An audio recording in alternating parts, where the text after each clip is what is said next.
IPL ভারতবর্ষকে আরেকজন নতুন স্টার প্লেয়ারের সাথে পরিচয় করিয়ে দিল।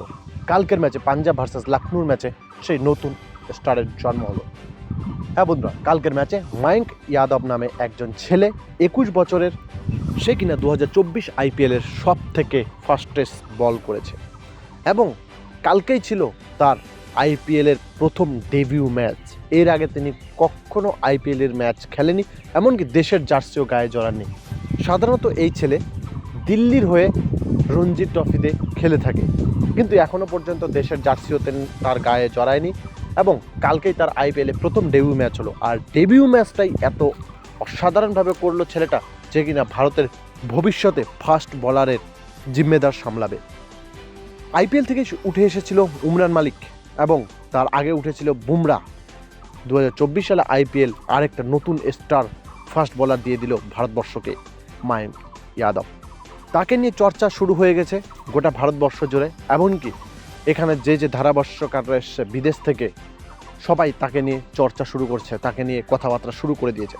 বন্ধুরা, মায়াঙ্ক যাদব কালকে 155.8 কিলোমিটার বেগে যে বলটা করেছে তাতেই নজর কেড়েছে সবার। যদি কেউ বলে হ্যাঁ একটা বল 155.8 কিলোমিটার গতিবেগে হয়েছে, সেটা হয়েই গেছে একটাই, কিন্তু সেটা নয় বন্ধুরা। 150 কিলোমিটার গতিবেগের ওপরে তিনি পাঁচটি বল করেছে এবং 145-এর ওপরে 9টি বল করেছে। তাতেই বোঝা যাচ্ছে মায়াঙ্ক আগরওয়ালের বলে ধার রয়েছে। তাকে আরও নিপুণভাবে তৈরি করার জন্য সুযোগ দেওয়া দরকার এবং তিনি অবশ্যই সামনে সুযোগ পাবে, আইপিএলে আরও সুযোগ পাবে, কারণ কালকে তার প্রথম আইপিএলের ম্যাচ। বর্তমানে তার 21 বছর বয়স, এখনও পুরো আইপিএলের সিজন রয়েছে। দেখা যাক মায়াঙ্ক আগরওয়াল তার পুরো আইপিএল সিজনে কি করে।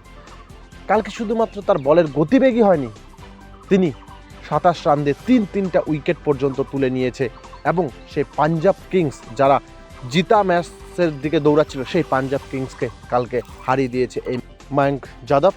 তাকে নিয়েও ভারতীয় দল স্বপ্ন দেখতে শুরু করে দিয়েছে অলরেডি। দেখা যাক তিনি ভবিষ্যতে তার কেমন পারফরমেন্স ধরে রাখতে পারে।